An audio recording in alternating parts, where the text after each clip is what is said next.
Now the next thing that people want to know, because it could be a little confusing with all the terms I'm using here, is who's a partner and who's a helper? What's the difference? Got my little cue card here because I don't want to forget anything. First of all, partners, there's only going to be 44 of them, while there's unlimited number of helpers. Who's a partner?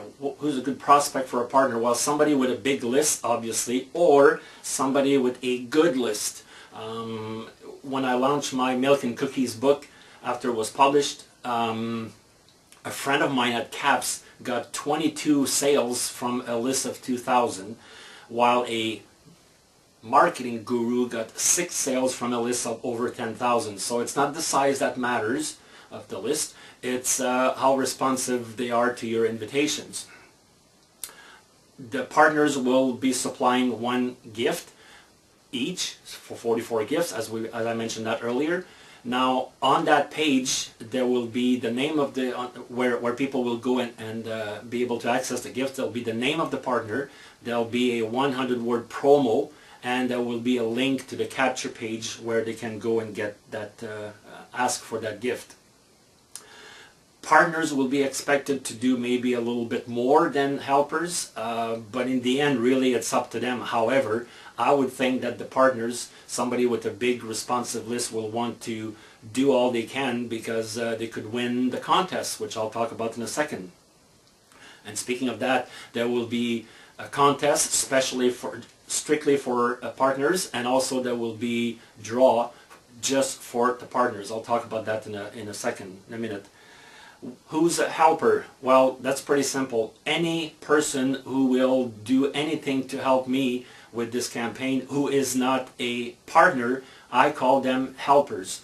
Who's a good prospect for that? Well, somebody with, say, a list of 5,000 people, but they're not really that responsive, they don't have much time, or they don't really have a whole lot of interest in the campaign, but they just want to help out anyway, so that's fine, you know, do a little something and generate some sales.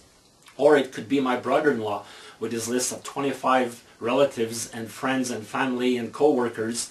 But you know what? If that guy sends a really good endorsement for the ebook and invites people, he could sell 15 books with 25 people on his list, and that would be a helper. So that's what a helper is. There'll be a special thank you page for the helpers, alphabetical order, just their name and a link to their website whenever it applies. And also there'll be draws just for the helpers. I'll get back to that in a second. Affiliates. We will ask all the partners and all the helpers, basically everybody who participates in the campaign, to go register in our affiliate program. It takes between 45 and 55 seconds to register. Very, very easy, but it pretty much has to be done because that's how we're going to be determining who's made sales and who's eligible for the contest and for the draws. You snooze, you lose. Not you, but the buyers. There'll be a time-limited offer, which we will call you snooze, you lose offer. There's still things that will be added between now and when the campaign starts. Right now they're saving $10 on the book. They're participating in draws. And there's a few more things we're working on, but again, the book will only be $4.44. Pretty much a no-brainer. When we add 5 or 6 incentives to that, it should be, again, a no-brainer at all to get the book.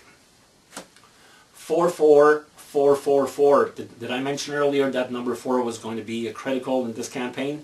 That's my goal. 44,444 new clients, customers for the book. How is this ebook going to be promoted? Well, we, throughout the month of March and April and afterwards, will be using Twitter and Facebook, social media, MySpace, press releases, and YouTube, everything we can think of. That's pretty much what we'll expect also from the partners, helpers, whatever they're comfortable with. I mean, if they just want to send a little invitation to their list, to their friends, family, co-workers, put a little sign on the billboard where they work, mention something in their newsletters, their e-zine, quite fine. It could be as simple as that. It could be as elaborate as a solo ad to your list. It could be, hey, if you want to interview me on a teleseminar, on some of the, for example, I have a teleseminar I'm thinking of doing, which would be 4 of the 14 Bs, and of course they want to get the rest, they'll have to go get the book, but we could do a teleseminar, you interview me, you upload it on your website, you invite your list to go to that, the interview at the end there directs them to the sales page. That's fine with me. Anything at all that you can think of.